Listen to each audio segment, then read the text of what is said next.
Wahai hamba saya perempuan, apakah tuanmu akan menjualmu?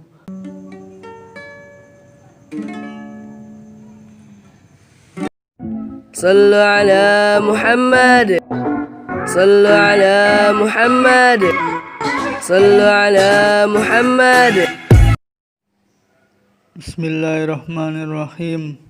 Nahmaduhu wa nusalli ala rasulil karim wa ala alihi wa sahbihi ajmain wa ba'du. YouTuber yang berhati mulia. Pada suatu ketika Malik bin Dinar rahmatullahi berjalan di sebuah lorong di kota Basrah. Di perjalanan ia bertemu seorang hamba saya yang berjalan dengan penuh gaya dan kemewahan bersama pelayan-pelayannya. Sallu ala Muhammad. Sallu ala Muhammad. Sallu ala Muhammad. Ia berlagak seperti hamba wanita milik para raja. Malik bin Dinar rahmatullahi pun melihatnya dan dengan suara keras ia bertanya, "Wahai hamba saya perempuan, apakah tuanmu akan menjualmu?" Mendengar perkataan itu, hamba saya itu tersinggung dan bertanya, "Apa katamu? Coba ulangi." Ia pun mengulanginya. Hamba wanita itu berkata, "Jika tuanku mau menjualku, apakah orang fakir seperti kamu mampu membelinya?" Ia berkata, "Ya, aku mampu membeli yang lebih cantik dari kamu." Mendengar jawaban Malik bin Dinar rahmatullahi, hamba wanita itu tertawa dan menyuruh para pengawalnya memegang Syekh dan membawanya menyertai mereka sambil berkata, "Bawa orang fakir ini bersama kita." Para pengawal menangkapnya dan membawanya bersama mereka. Setelah sampai di rumah, hamba saya wanita itu menceritakan semua kisah kepada majikannya. Mendengar cerita tersebut, majikannya ikut tertawa dan memerintahkan orang fakir tersebut dibawa ke hadapannya. Ketika Syekh dibawa ke hadapannya, timbul perasaan kagum di dalam hati majikan tersebut. Ia bertanya, "Apa yang kamu inginkan?" Ia berkata, "Jualah hamba wanitamu ini kepadaku." Ia bertanya, "Apakah kamu sanggup membayar harganya?" Saya berkata, "Menurut perkiraanku harganya senilai 2 buah biji kurma." Mendengar jawaban Syekh, semuanya tertawa. Majikan tersebut bertanya, "Atas dasar apa kamu menentukan harga itu atas dasar apa kamu menentukan harga itu terhadap wanita ini?" Ia berkata, "Di dalamnya banyak terdapat celahnya."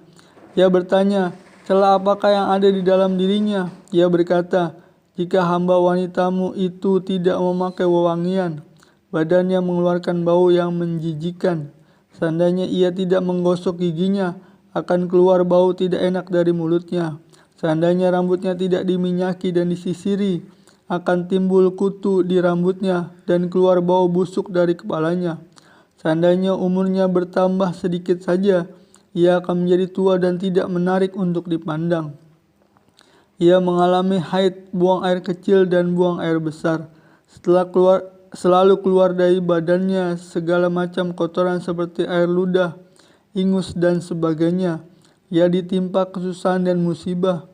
Ia mementingkan diri sendiri, sehingga ketika ia menampakkan kecintaan kepadamu pun demi kepentingan pribadinya.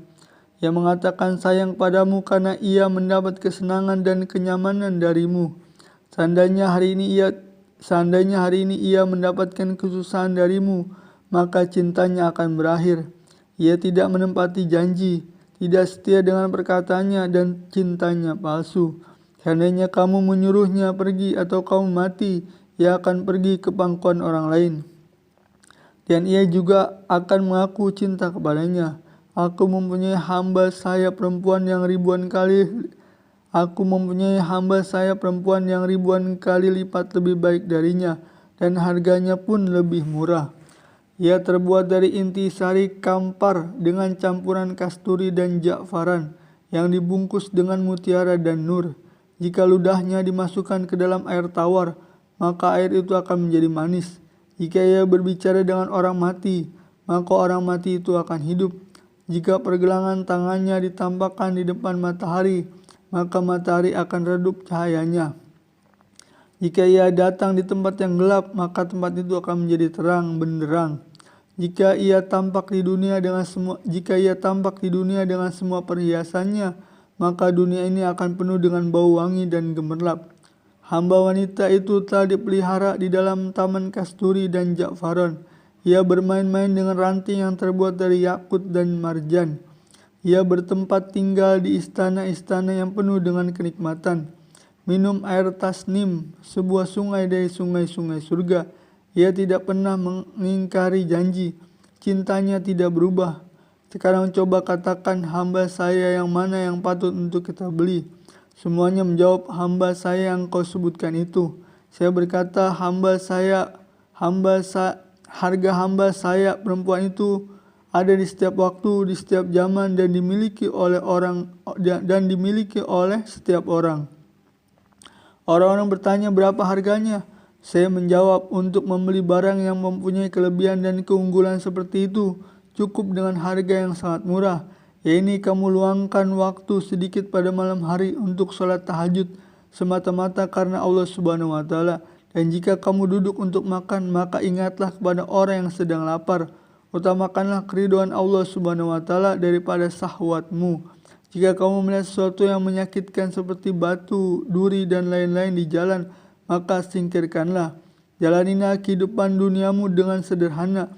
Berpalinglah ke tempat yang abadi, yaitu akhirat. Dengan memperhatikan hal-hal ini, kamu akan hidup mulia dan akan sampai ke akhirat dengan mulia dan agungkan tanpa kesusahan.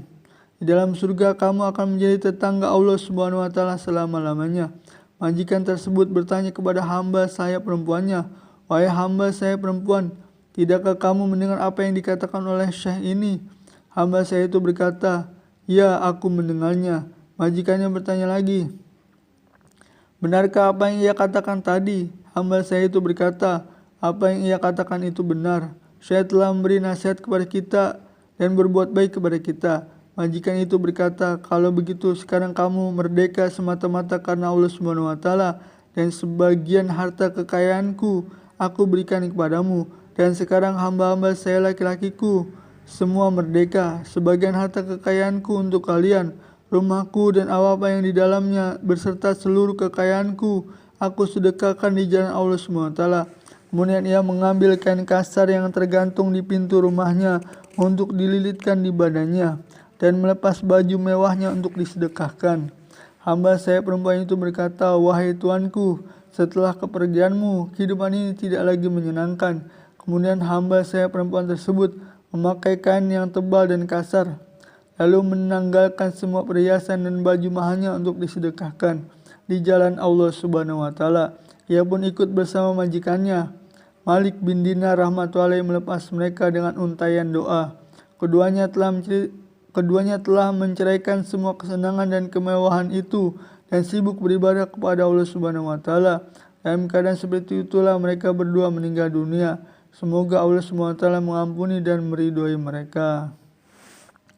Alhamdulillah, setelah kita dengarkan bagaimana kisah orang-orang terdahulu yang begitu rela untuk meninggalkan kesenangan dunia yang sementara untuk mendapatkan kesenangan akhirat yang selama-lamanya. Mudah-mudahan kisah tadi menjadi pelajaran atau itibak kepada kita, sehingga kita lebih mementingkan akhirat daripada kehidupan dunia yang sementara. Demikian yang bisa disampaikan. Benarnya datang daripada Allah SWT. Salahnya karena kekhilafan saya. Kita sempurnakan majelis ini dengan doa kepada majelis. Subhanaka Allahumma wa bihamdika asyhadu alla ilaha illa anta astaghfiruka wa atubu ilaik. Wassalamualaikum warahmatullahi wabarakatuh.